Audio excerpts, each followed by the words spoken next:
ఈరోజు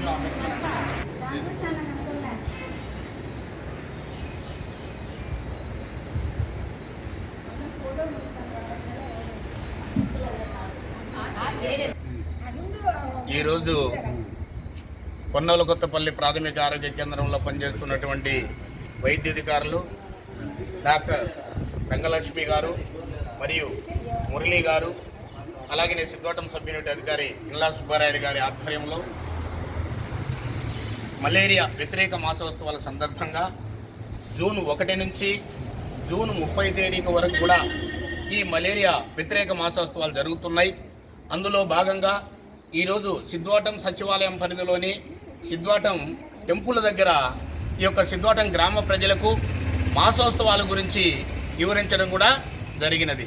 అంటే ఏంటి ఈ మలేరియా మాసోత్సవాలు ఎందుకు జరుగుతున్నామంటే, ఎక్కువగా ఇంతకు ముందు అంటే 2020, 21, 22 కాకుండా ముందు 2021 నుంచి 2014 వరకు కూడా ఎక్కువ మలేరియా కేసులు నమోదు కావడం జరిగింది.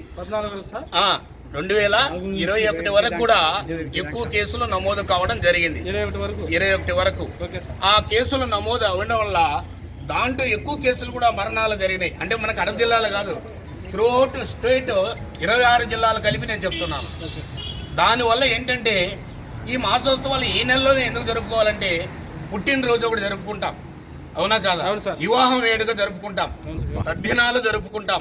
అలాగనే ఈ మలేరియా వ్యతిరేక మాసోత్సవాలు ఎందుకు జరుపుతున్నారంటే, ఈ 2020 నుంచి 2030 సంవత్సరం వరకు ప్రతి గ్రామంలోనూ, ప్రతి వార్డులోనూ, ప్రతి జిల్లాలోనూ, ప్రతి మండలంలోనూ, ప్రతి రాష్ట్రంలోనూ మలేరియా రహిత సమాజంగా తీర్చిదిద్దాలనే ఉద్దేశంతోనే ప్రభుత్వం మలేరియా వ్యతిరేక మాసోత్సవాలు ఏర్పాటు చేయడం జరిగింది. అయితే గ్రామీణ ప్రాంతంలో గ్రామ ప్రజలు, పట్టణ ప్రాంతంలో పట్టణ ప్రజలందరూ కూడా మీరు గమనించాల్సింది ఏంటంటే, ఈ మలేరియా జ్వరం ఎలా వస్తుందంటే, ఆడ అనాఫిలక్స్ దోమ కుట్టడం వల్ల మలేరియా జ్వరం వస్తుంది.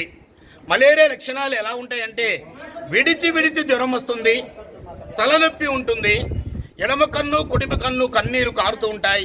ఇలాంటి లక్షణాలు మీకు తటస్థపడితే మీ కుటుంబ సభ్యులు కానీ, మీ బంధుమిత్రులు కానీ, మీ దాయాదులు కానీ, మీ ఇరుగు పొరుగు వారు కానీ, మీ పక్కింటి వారు కానీ ఇమ్మీడియట్లుగా వైద్యాధికారి సమక్షంలో రక్తపోతలు నిర్ధారణ అయిన తర్వాత, వ్యాధి నిర్ధారణ అయిన తర్వాత మండల సూపర్వైజర్, మగ సూపర్వైజర్ ద్వారా త్రూ ది పాపర్ ఛానల్ ఉచితంగా వారి ఇంటి దగ్గరికి ట్రీట్మెంట్ ఇవ్వడం జరుగుతుంది.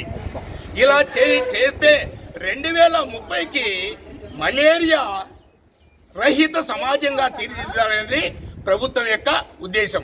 అయితే గ్రామీణ ప్రాంతంలో గ్రామ ప్రజలు ఏం పాటించాలంటే, ఖచ్చితంగా మురికి నీరు ఉన్నటువంటి ప్రదేశాలలో గుర్తించి అవి ఖచ్చితంగా వారానికి ఒక్కసారి ఫ్రైడే పాటిస్తాం కానీ కడిగి ఆరబెట్టుకోవాలి.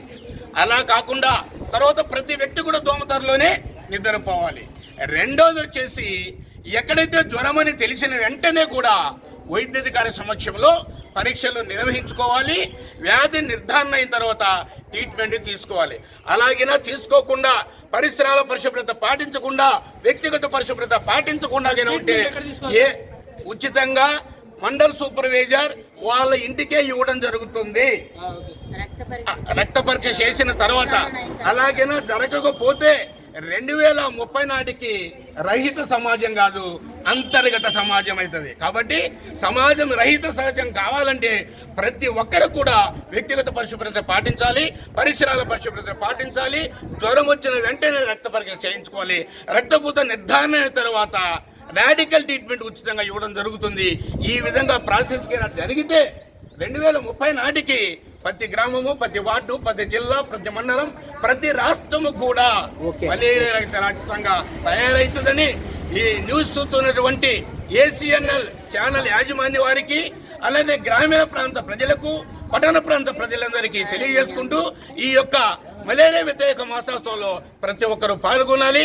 గ్రామ స్థాయిలో మా ఆరోగ్య కార్యకర్త, ఆశా కార్యకర్త, సూపర్వైజర్లందరూ కూడా జూన్ 1 నుంచి జూన్ 30 దాకా ఈ ప్రోగ్రాం జరుగుతుంది. కాబట్టి గ్రామ ప్రజలందరూ సహకరించి మీరు విజయప్రదంలో నడిపించి ఆరోగ్యమే మహాభాగ్యమైన రీతికి వెళ్తారని మరొకసారి ఈ అవకాశం ఇచ్చినటువంటి కొన్నూరు కొత్తపల్లె వైద్యాధికారులకు, వైద్య సిబ్బందికి, సిద్ధోటం గ్రామ ప్రజలకు ప్రత్యేకంగా ధన్యవాదాలు తెలియజేసుకుంటూ ఇంతటితో సెలవు తీసుకుంటూ ఉన్నాను.